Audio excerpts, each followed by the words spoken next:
Hello, and welcome to Audience, a communicator's ultimate power tool.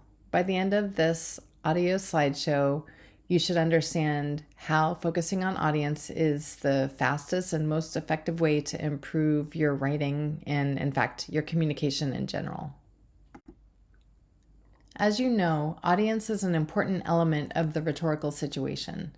Rhetorical situation refers to any set of circumstances that causes you to use some sort of communication to modify the perspective of someone else. The better you can define your rhetorical situation, the more manageable the task of communication will be.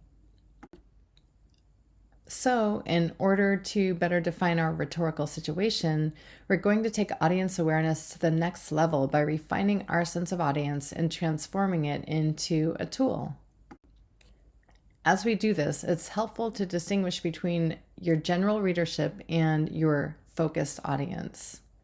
So when you think audience, don't think who all might read and benefit from this. Rather, think about talking to a small group, perhaps even one person that you're trying to communicate with in a given piece of communication, written communication. Instead, ask yourself, who am I picturing in order to make my task easier and to keep my writing focused? This may seem a little counterintuitive to you. It may feel like focusing in on one person will make it so that your larger readership is ignored, but it won't work that way. Rather, it forces you to focus on communication rather than if you're addressing a very big audience, your focus is going to be more on the topic. And here's a quotation from author John Steinbeck on this idea of an audience of one. Your audience is one single reader. I have found that sometimes it helps to pick out one person, a real person you know, or an imagined person, and write to that one. And I should note that, in fact, you already tried this idea on with assignment 1.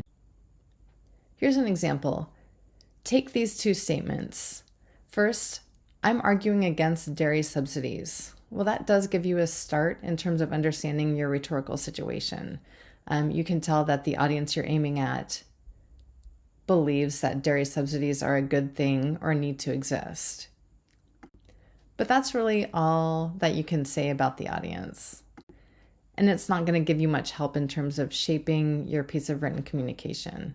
What it will do, as we saw in the previous slide, is turn your focus to the topic. And typically you'll find yourself just pouring more and more information into the essay, all the facts and reasons you can find, and covering just too much, and as a result, not doing it very well.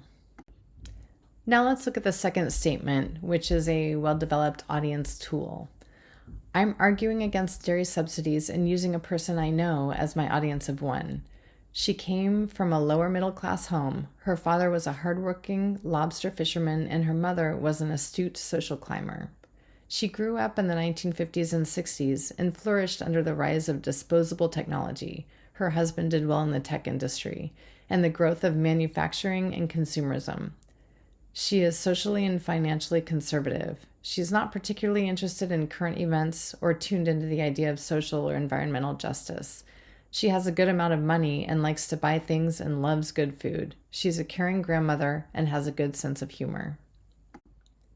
I hope you can see how immediately creating such a detailed audience profile moves your focus from the topic to the act of communication. You're now picturing this person and you're starting to think about what the most effective reasons and methods would be to accomplish your goal. And obviously this is not a complete top to bottom profile of the person. I've selected details that seem relevant to the topic at hand. And so just as in assignment 1, when you used everything you knew about your former self or that person you know well but disagree with to put forth the best, most convincing argument, you can see that the more you know about the values and reasons and culture of your focused audience, the better you can identify the most convincing reason for belief. And the better you can shape your argument and tailor it to that audience. As we've already said, you can't cover it all and do it well, so it's important to deliberately choose the reasons and methods that you're going to employ in your piece of written communication. So just to continue with this example, I want to argue that we need to eliminate dairy subsidies. And I know from my research, from reading around, that there are lots of reasons to do this. There's the environmental impacts, there's the animal rights angle, and there's the human rights angle, just to name a few. And even within these three angles, there are many different sub-elements and subtopics.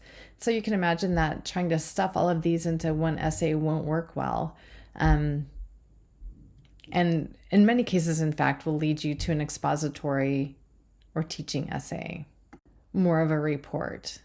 But at any rate, this might work okay for a book or a series, but it's not going to work well for your 8-page argument. You can't cover it all and do it well. So we can use this audience tool, this idea of the hyper-focused audience, to focus our piece of written communication to make it more effective. So as I choose my reason and my approach, I'm thinking not about what to me is the most compelling reason to eliminate dairy subsidies. For example, to me, the most compelling reason might be animal rights related. But knowing what I know about my audience of one, that's not going to be the most compelling reason for belief. That's not going to convince her that we need to eliminate dairy subsidies. Sure, she could be impacted by the environmental approach. She is a grandmother and loves her grandkids. And if you can make the connection between the environmental impacts of the dairy subsidies in the dairy industry and the future of her grandchildren, that might be effective. But I think I might instead choose to narrow it down to the human element and explore what's happening to the small dairy farmer.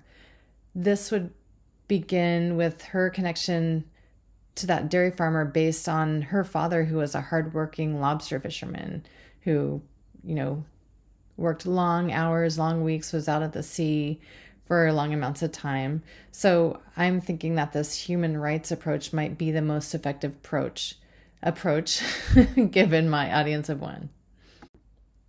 So hopefully you can see my point here, that the more informed you are about your audience and the more you can understand their beliefs and step into their shoes, the better you can select the reasons and methods that will effectively convince them. And this is what it means to really shape your reasoning and your essay and your argument around a hyper-focused audience. So I can use this audience tool to identify a good starting point, to identify where I should begin to invite my focused audience to the table and make them receptive to what I'm about to say. So I can think through the situation as we did on the previous slide and add into my audience profile what I see to be some of the important common ground between me and my audience. And one thing I came up with is that we both care about people's health, their physical, mental, and economic health. And we both care about workers' rights. And so what I'm seeing come up here is this shared frame that we can work within to address this issue. And in this case, that would be a humanistic frame. So this would be a good way to invite them to the table, to build the bridge, to make sure that we're on the same page. And then you can imagine that if you begin a conversation with the things that you have in common, and make sure that you have a shared frame, you're going to get a whole lot further than you are if you just launch into your perspective and your insights on the topic. But the bottom line is that audience is everything. It doesn't matter whether you're writing to argue, persuade, inform, or connect. Learning to really know your audience and build that audience awareness into your writing, basically structuring what you say around your understanding of your audience's needs, values, and beliefs, is the fastest and most effective way to improve your writing. And most people who struggle with writing agree that it makes the task less painful. Thanks for watching. Let me know if you have any questions.